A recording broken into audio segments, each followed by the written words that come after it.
Ayan, good day mga idol. Welcome na naman po sa aking maliit na channel mga idol.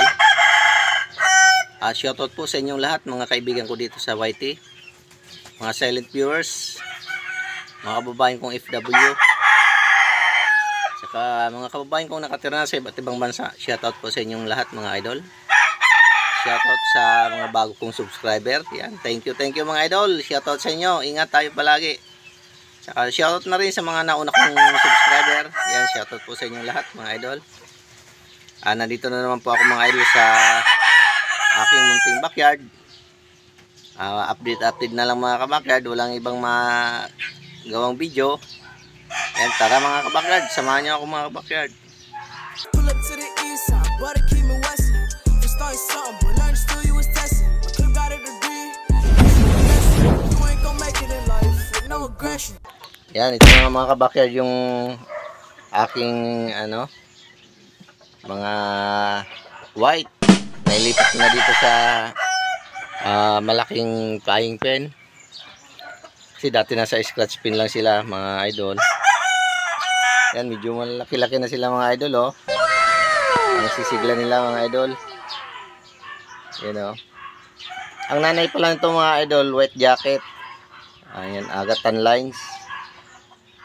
Yan. Nandun pala sa sa kumpare ko yung hen. Hiniram muna niya kasi may white kelso siya.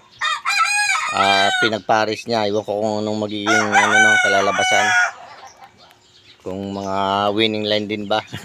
Kasi 4 times winner na yung white kelso niya eh. Kaya hiniram niya sa akin yung white para puro white daw ang lalabas. Pero dito sa akin mga kabakyard, yung lumabas sa pure white ko na hen, mga sinibalang kasi ang tatay nito yung sweater na straight comb eh. Yan, o. Nasisigla na at saka malawak na yung bahay nila mga idol, oh. Sana all. Yan. Ito yung aking mga stags. Nandiyan sila, oh, mga idol, oh. Oh, medyo umulan-ulan mga kabakyard nung kahapon dito eh. Nabasa-basa yung lupa. Ayan. Mga stag natin dito mga idol, oh. Hanggang doon sa dulo. Ayan. Ayan. Konting tips po sa mga kabakyard natin dyan na bago pa lang sa pagmumano. Ayan. Wag nyo pong panahon ng tag-init mga idol, mga kabakyard. Huwag niyong turukan yung mga alaga niyo mga kabakyard.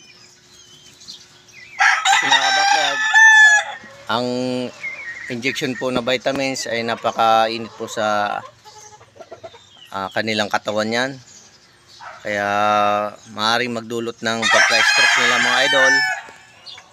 Maaaring madisgrasya yung ating mga alaga dyan pag sobrang init ng katawan nila. Tapos mainit yung panahon, kagaya nito ilang buwan nang mainit ang panahon dito sa atin. Iwasan yung mga backyard. Kahit yung tableta muna, pero wag naman masyado kasi mainit din sa katawan yung mga idol. Madidisgrasya yung natin. Mga alaga, sayang naman. Yan. Yung counting tips lang po sa mga kabakyard natin yan. Ito sa akin mga kabakyard, sa awa ng Diyos, wala naman sa akin dito na mga manok ko, mga alaga ko. Kasi nga nung tag-init mga kabakyard, talaga ako nag-apply ng injectable na vitamins. Kasi naisip ko, pag may turok sila, napakainit sa kanilang katawan yan mga idol. Kaya tabletas na lang muna mga idol. Para hindi masyadong mainit, pero wag niyo rin susobrahan. Yan mga backyard. Counting tips lang sa ating mga baguhang kabakyard yan. Yan. Dito muna tayo sa update muna sa mga alaga.